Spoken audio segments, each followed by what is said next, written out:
Staying with us, Mpumalanga Transport MEC Gillion Mashego has expressed concern about some motorists not complying with traffic laws and COVID-19 regulations. At least 73 road deaths have been recorded in the province since the start of the festive season. Our reporter Tumelo Machogo joins us now live, and he's monitoring traffic on the N4 toll road and the Lebombo Border with Mozambique.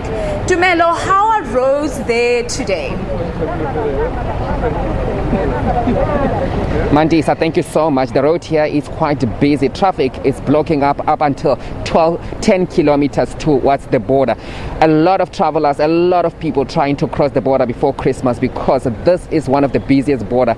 You would understand that most Mozambicans that are living in South Africa, and those South African also trying to cross the border to go and see their families, and also to actually go and spend Christmas in Mozambique, they're actually going to be using this border. At least 10 kilometers of cars are still waiting to be processed, and some people are actually getting frustrated with the wait here. They are leaving the transportation that they are using, actually walking towards the border so they can just get reprocessed and also cross the border here in at Lebombo Border Post. A number of people have been getting frustrated with the fact that they cannot cross the border as fast as possible, because some people have been telling us that they've been waiting in this traffic actually since 3 a.m. in the morning, and they're still waiting to be processed. So a lot of people are still waiting to be processed. A lot of people are still waiting in this traffic, and this traffic is being backed up, and it's a mess, if I can say that to you. It's a mess. But let's speak to the border management here, a port manager rather, Ndate Obed. Colonel Obed, just talk to us about the traffic here. How are you guys doing, especially compared to last year? Because we understand a lot of people are frustrated, saying that they cannot cross the border as fast as they wished they could. Yes, we observed our travelers concerned, but we have 3 areas where we deal with these people. We've got the main port where you see the small buckets that are going through, and then we are processing them over there. We've got also the pedestrian area where we process them, and we also even having the cargo area where we process them. And the 5th point is where we do joint operations with our counterpart in Mozambique, which is 7 kilometers inland. We call it kilometer 7. In that facility, we process. It's like a person is receiving all the formalities at the border. We depart the traveler. Mozambique receive the traveler, and then after we process them, then we escort them in a convoy of 20 or 15 vehicles until they cross the border into Mozambique. So now the huge traffic that you see here is as a result of the introduction of new working model by our counterparts in Mozambique. For example, they've introduced a tax on vehicles that are entering Mozambique, and they are doing it manually. So for a small vehicle to enter Mozambique, it needs to pay 20 rand. And then for a big truck, commercial truck, it needs to pay 65 rand. So now while they are busy processing this, it causes a delay, because now it will take them between 5 and 7 minutes just to write a ticket and everything, and then the person pays and get the change, and then the person goes. So what are other challenges that you guys have been facing here? We understand what are the other challenges, and also if you can talk to us about the numbers as compared to last year. We know some people decided not to travel, but we can see a lot of people are also on the road trying to travel. Yeah, in terms of the numbers, is that we always plan regarding this one, regardless of how the people were being affected by COVID-19. But our plan was spot on, because now we anticipate that the number, it may increase. And then also, after we have observed, we have done a situational analysis in terms of the influx of yesterday.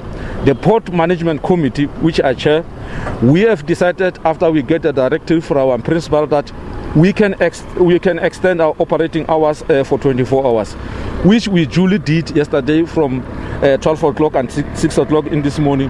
And then this 24-hour operation is going to continue until the 25th, which will end at 12 o'clock midnight. Okay, but talk to us also. We understand there was like a taxi driver who tested positive when they came to the border. What happened with that situation? Where is the taxi driver at this point? And did he have any passengers with him at the time when he was at the border? Actually, the taxi driver is not the first one, it's the second one. We've got a process that we are doing here at the border. We've got Port Health. We've got also National Health Laboratory Service that are operating here. One group is operating at the main port, and then one group is operating in the downstream in the cargo area. Once we receive a positive case, we normally adjust, because now we can't close the border, because once we close the border completely, then it will be chaotic. So we look at where the COVID-19 has happened, and then we deal with that situation, and then we remove the operations to go to other areas. For example, we are having the cargo, which we are processing. We are having the main port. We are also even having the pedestrian. So that incident of early in the morning is that the driver tested positive in the bypass area. So the only affected area is the office of the National Health Laboratory, which we closed it when we decontaminated from 7 o'clock in the morning, and then after 4 hours. By the way, we are having a contractor that is contracted to us to do decontamination immediately once we are having a positive case. Regarding that driver, the driver is in an isolation area. We've got an isolation area where we have requested the ambulance to come and collect the driver so that it can be taken. It's either in a quarantine, but we are using Nothing House in Nelspruit where we quarantine them. And then the driver, we have already informed the family, and then they've come and they've collected the driver after we decontaminated it. Okay. Dade, talk to me quickly. We understand that SNDF have been arresting people also trying to cross the border illegally. What's going on with that? Quickly. I can confirm that we arrested more than 10 illegal immigrants. We are having a challenge in the borderland, because now, remember, the borderland is not the responsibility of South African Defence Force only. It's also the responsibility of Rendero Police in Mozambique, so that they can stop people that are going through the borderline. So we are dealing with that issue, and then daily we are arresting, and today I can confirm that we have arrested 10 people for detention. Okay, Colonel Madisa, thank you so much for speaking to us there. That was Colonel Obed Maditse speaking to us actually about the number of issues that have been faced here with a lot of people actually traveling to Mozambique.